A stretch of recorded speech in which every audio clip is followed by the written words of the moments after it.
मित्रों, मैं के शर्मा एडवोकेट अपने यूट्यूब चैनल कानून विद कृष्ण में आपका स्वागत करता हूं। आज मैं आपके समक्ष जो टॉपिक लेकर उपस्थित हुआ हूं वह protection of womens from domestic violence act 2005 से रिलेटेड है, जिसको शॉर्ट में हम डीवी एक्ट या घरेलू हिंसा अधिनियम भी कहते हैं। जैसा कि हम रोज़मर्रा की प्रैक्टिस में, रोज़मर्रा की वकालत में देखते हैं कि जो भी मैट्रिमोनियल केसेस होते हैं, चाहे 498 हो, 8A IPC हो, रेस्टिट्यूशन ऑफ कॉन्जुगल राइट्स हो, डाइवोर्स पिटीशन हो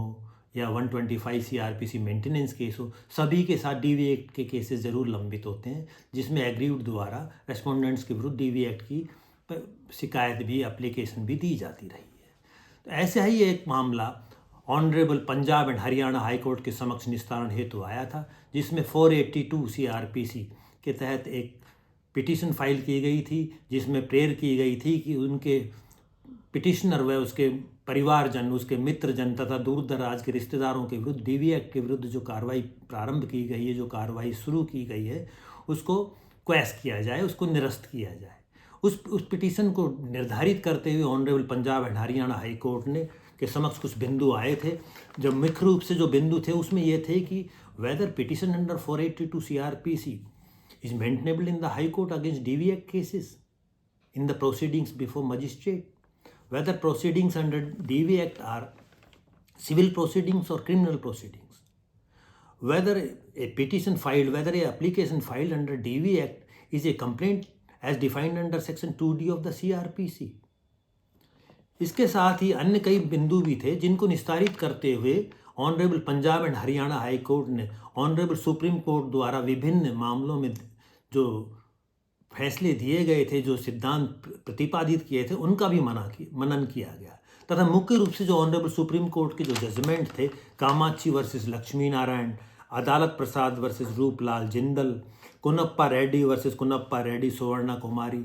एवं अन्य आदि मामलों का भी मनन किया गया तथा उसमें जो भी प्रिंसिपल ले डाउन किए गए थे ऑनरेबल सुप्रीम कोर्ट को, उनका भी उद्धृत किया गया। जो ऑनरेबल सुप्रीम कोर्ट द्वारा निर्धारित किए गए थे, डिसाइड किए गए थे, उनमें प्रिंसिपल ले डाउन किए गए थे, उन सभी को मनन करते हुए यह व्यवस्था दी कि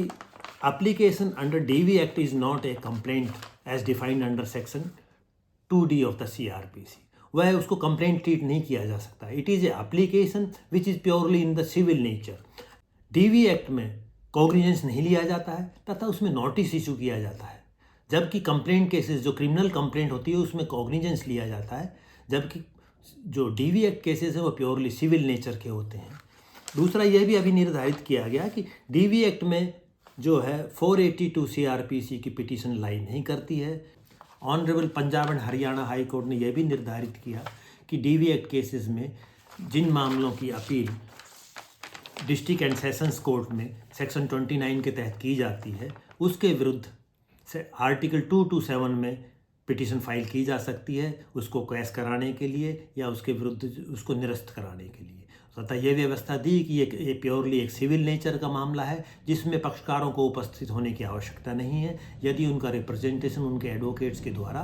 किया जा रहा है। तो honourable Punjab and Haryana high court ने यह भी व्यवस्था दी कि मजिस्ट्रेट